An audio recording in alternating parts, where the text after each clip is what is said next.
আজকে আমরা বেতুকান্দি আর নাথপাড়াতে দুটা ডাইকের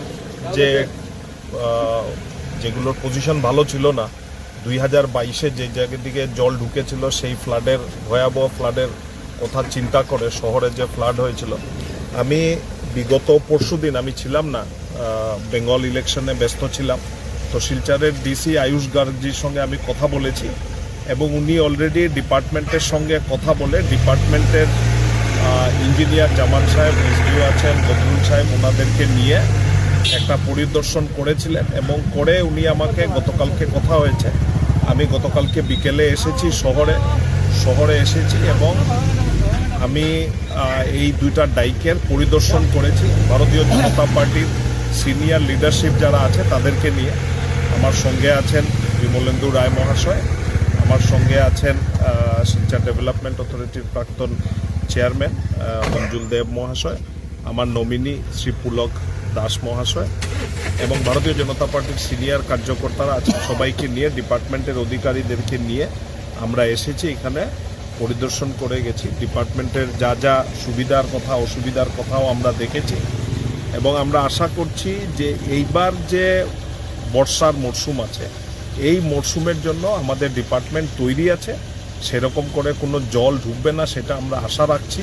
কিছু কিছু কাজ বাকি আছে, সেই কাজগুলোকে নিশ্চিন্তভাবে এগুলো কাজের স্যাংশনও হয়ে গেছে, আর্থিকভাবে কোনো সমস্যা নেই। সেই কাজগুলো ডিপার্টমেন্টের ইঞ্জিনিয়ার এসডিওরা বলেছেন সেই কাজ চলছে এবং বৃষ্টিটা থামলেই, বিগত কয়েকদিন থেকে খুব বৃষ্টি হচ্ছে এবং বৃষ্টিটা থামলেই সেই কাজগুলো হয়ে যাবে।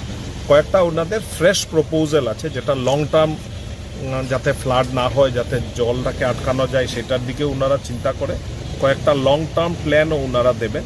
তা আমরা দুটাই শর্ট টার্ম এক্সিকিউশন আর লং টার্ম প্ল্যান দুটাকেই আমরা একসঙ্গে কাজ করে যাতে শিলচরের শহরকে মানুষকে ভয়ভীত করা না হয়।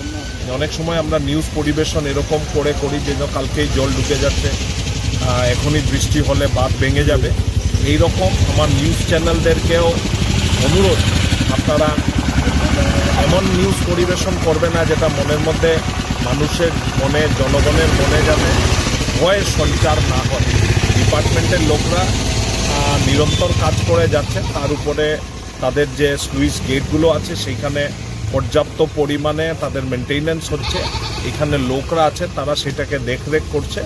কাজে আমার অনুরোধ যে ডিস্ট্রিক্ট অ্যাডমিনিস্ট্রেটর এবং এক্সিস্টিং আসাম সরকার যথেষ্টভাবে কাজ করছে এবং শিলচরে আমরা আশা রাখব যে আগামী দিনে আমরা এই ফ্লাড কন্ট্রোল ডিপার্টমেন্ট, যেটাকে ওয়াটার ওয়ার্কস আর ওয়াটার রিসোর্স ডিপার্টমেন্ট বলা হয়, সেই ওয়াটার রিসোর্সের থ্রুতে যাতে এই কাজগুলো সুন্দরভাবে পরিকল্পিতভাবে প্ল্যান্ডভাবে এক্সপার্টদের যে পরামর্শ মতে হচ্ছে সেটার উপরে বিশ্বাস রাখতে।